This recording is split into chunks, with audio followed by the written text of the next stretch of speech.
Hello. ഇന്നിപ്പോൾ ജോലി കഴിഞ്ഞ് വന്നിട്ട് ഒരു ഉറക്കം അങ്ങ് ഉറങ്ങിയതാണ്. ബിജു വിളിക്കുമ്പോഴാണ് എണീക്കുന്നത്. ഞാൻ താഴെയുണ്ട്, എനിക്ക് നല്ലൊരു കടുപ്പത്തിലൊരു ചായ ഇട്ട് താന്നും പറഞ്ഞ് എന്താ പറയുക വിളിച്ച് പറഞ്ഞപ്പോഴാണ് ഞാൻ ശരിക്കും എണീക്കുന്നത്. എന്തായാലും ഞാൻ വന്നപ്പോൾ തന്നെ ഒരു പപ്സും ഒരു ടീ കേക്കും അങ്ങ് കൊടുത്തു. കാരണം ഇതൊക്കെ ഞാൻ വാങ്ങിച്ചുകൊണ്ടാണ് വരുന്നത്. കാരണം ഞാൻ എന്താ പറയുക വൈകുന്നേരം കുറച്ച് മടിയൊക്കെ ആയിട്ടാണ് ഇരിക്കുന്നത്. ഒന്ന് കിടന്ന് ഉറങ്ങി എണീക്കുമ്പോൾ ഒന്നും കൂടി മടി കൂടും. അതുകൊണ്ട് തന്നെ ഞാൻ വരുമ്പോൾ ഈ പലഹാരങ്ങളൊക്കെ വാങ്ങിച്ചുകൊണ്ടാണ് വരുന്നത്. അതാകുമ്പോൾ ഇതങ്ങ് കൊടുത്തൊരു സൈഡിൽ ഇരുത്തി കഴിഞ്ഞ് കഴിഞ്ഞാൽ കുറച്ച് റിലാക്സ് ആയിട്ട് എന്തെങ്കിലുമൊക്കെ കുക്ക് ചെയ്ത് കൊടുത്താൽ മതിയല്ലോ എന്ന് വിചാരിച്ചു. പക്ഷേ എനിക്ക് വേറൊരു പണി എന്താണെന്ന് വെച്ച് കഴിഞ്ഞാൽ പാത്രം കഴുകാനുണ്ട്.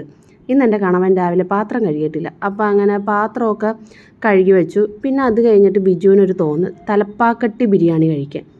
അങ്ങനെ പിന്നെ എന്താ പറയുക ഞാനും പ്രോത്സാഹിപ്പിച്ചു. എനിക്കപ്പോൾ അത്രയും പണി കുറയുമല്ലോ. അപ്പോൾ ഇന്നും എനിക്കൊന്നും കുക്ക് ചെയ്യേണ്ട, ഞങ്ങൾ തലപ്പാക്കട്ടി ബിരിയാണിയാണ് വാങ്ങിച്ചത്. അവരുടെ എന്താ പറയുക ബാച്ചിലേഴ്സ് ബിരിയാണി അങ്ങനെ എന്തോ 4 പീസ് ചിക്കനൊക്കെ വരുന്നത് സൂപ്പറായിരുന്നു. അപ്പോൾ ശരി, ബായ്, ഗുഡ് നൈറ്റ്.